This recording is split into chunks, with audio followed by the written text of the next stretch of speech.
Hey everyone, Miss Bauman here, coming to you from my dining room. I won't have time to kind of catch up with you guys. Certainly on Wednesday the 14th I won't be able to because I am going to be at scholarship night. But I thought this would be a better use of time that you guys could access this video on your own instead of taking valuable class time to go over items about packing. So I have some notes here I'm going to go through. I'll try to stay on point. And if you have any questions after I'm done, let me know, and I'll be happy to answer them. First things first, your suitcase for China should look something like this, or something like this. I've used either of these options to travel abroad. This is pretty much as big as you should go, which is about, this one looks a little bit bigger right now, about 22 inches. I think this one's 19, this one's 22. The reason why 22 is really the limit is that this is the biggest that will be allowed on Chinese domestic airlines without paying a fee. And sometimes, not all the time, but sometimes you can't even get your baggage checked on a Chinese airline. It depends on how early you get there, whether or not they have room. You really never know the rules. So we want you guys to have bags that you can carry around easily and put in an overhead bin in case you need it. I know you guys think this is crazy because probably most of you go on spring break and bring a bag twice this big for 7 days, and now we're going to have you go for 10, 11 days and bring a bag really small.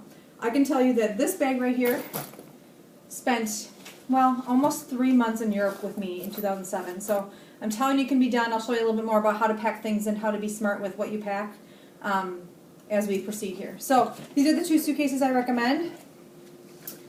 Inside your suitcase, this is another item that I recommend.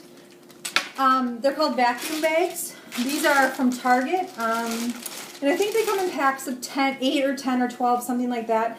You might want to, if you don't have these at home already, some parents might already have bought them, and you do want to use these, you might want to get together with another kid in the class and say, hey, do you want to buy a set together since you won't need all 10 or 12. But what's nice about these is that you actually put your clothes inside.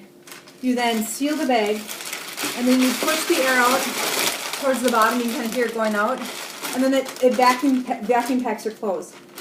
The nice thing about that is that it really does take your space from being super, super big to really, really, really small.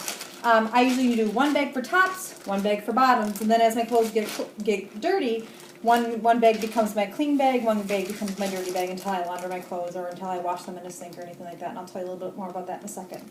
My recommendation is that you pack for 5 to 7 days and then be prepared to either pay to have your clothes laundered at a hotel, and I'll walk through those steps with Miss Lolich and Miss Tremblay, or be prepared to wash your clothes in the sink.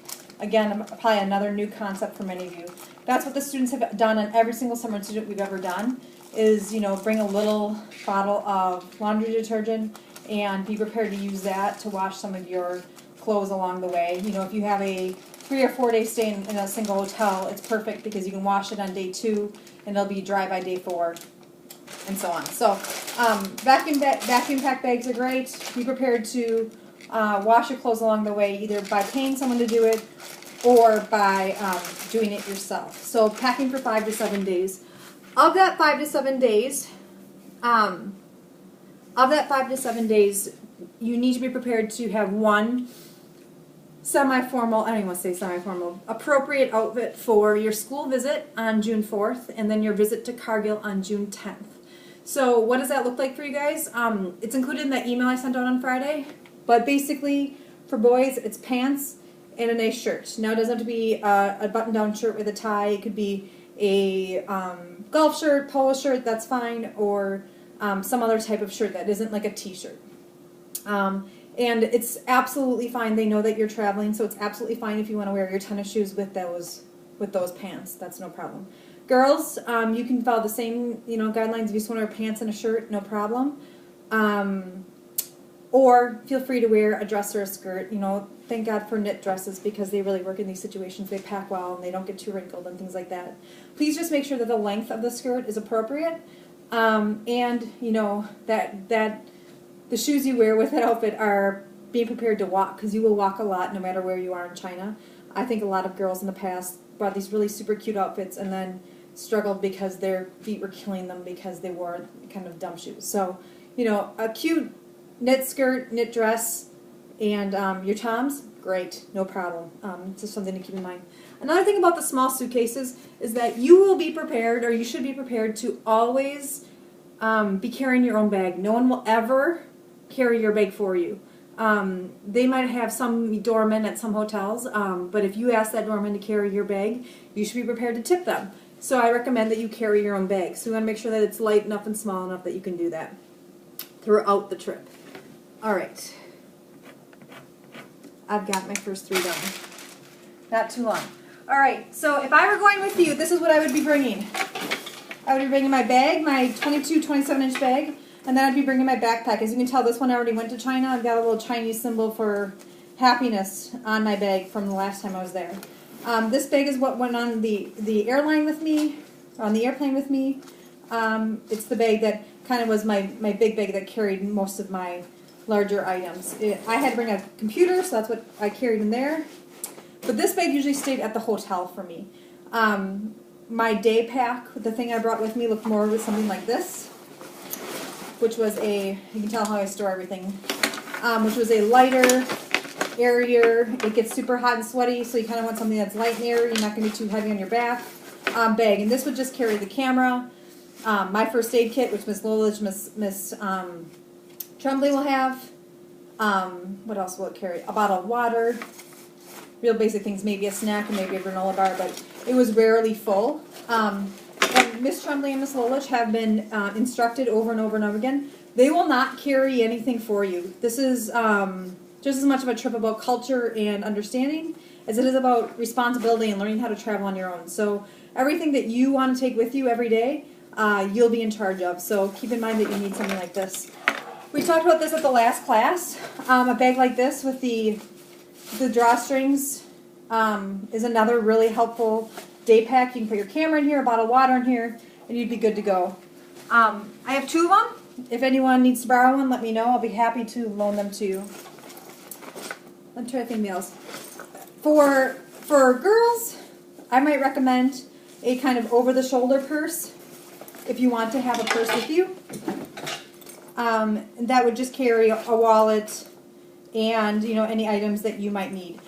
It's funny because you will need to bring toilet paper to some of your locations, and so girls often keep like toilet paper and hand sanitizer and, gosh, toilet paper, hand sanitizer, maybe some handy wipes in their purse. Boys don't really have anywhere to put it, so they might put it in that day pack as well, but then you have to carry it around to every location.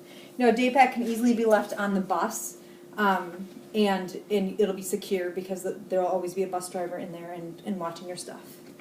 All right, backpack, day pack. A few last reminders. I've been looking at your hotels, and it looks like at least 2 of the hotels that you'll be staying at will have swimming pools. I don't know how much time you're going to have to swim. However, a swimsuit isn't the most space-consuming thing, so if you want to bring one, you can. Girls, that means it needs to be appropriate. Now, do I want you to go out and buy a brand new one-piece just for this trip? Probably not. I'm not that crazy. But the skimpiest bikini will not be allowed. And so if you have a 2-piece or something that is a little bit more appropriate, that's what we want you to bring. If you don't, then don't plan on swimming because we can't just have you wearing your spring break suits out in China. Another thing to mention, I know that I feel like I'm picking on the girls right now, just the yoga pants thing. The way we wear yoga pants here in the U.S. is very, very different than any other country. So don't plan on wearing yoga pants if you can't find a way to cover up your butt.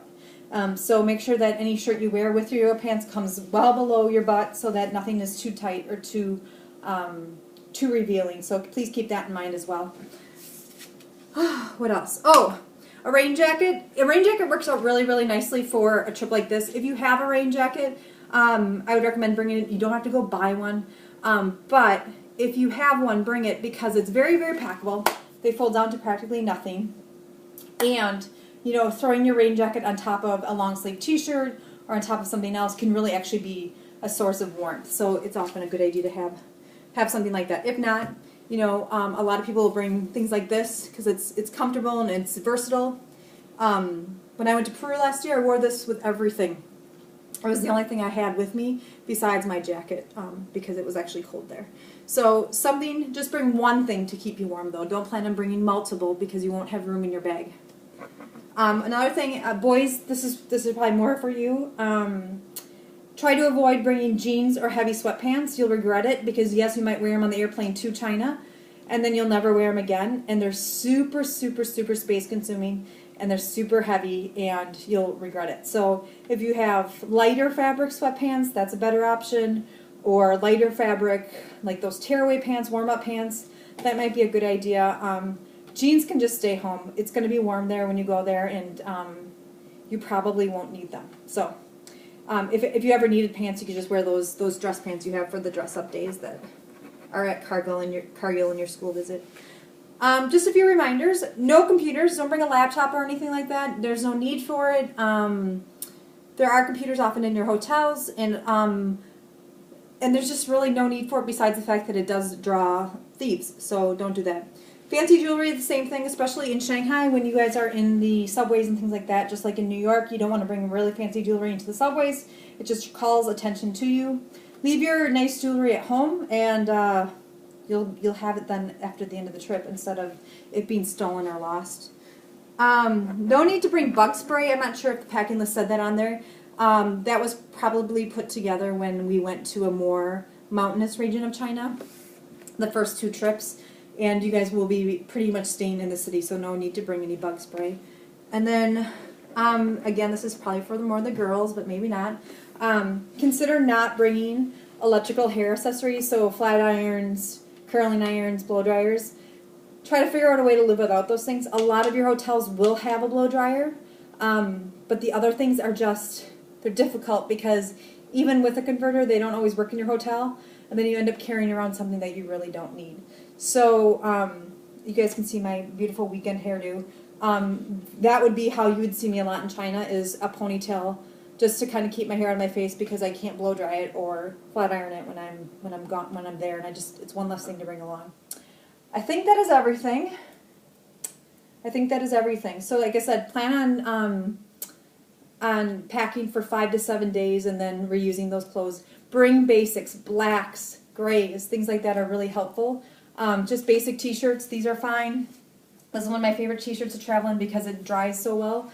But athletic wear is so popular right now, and it's the perfect thing to travel in because it's appropriate lengths and it dries really well if you do end up hand washing things on your own. Let me know if you have questions. Thank you.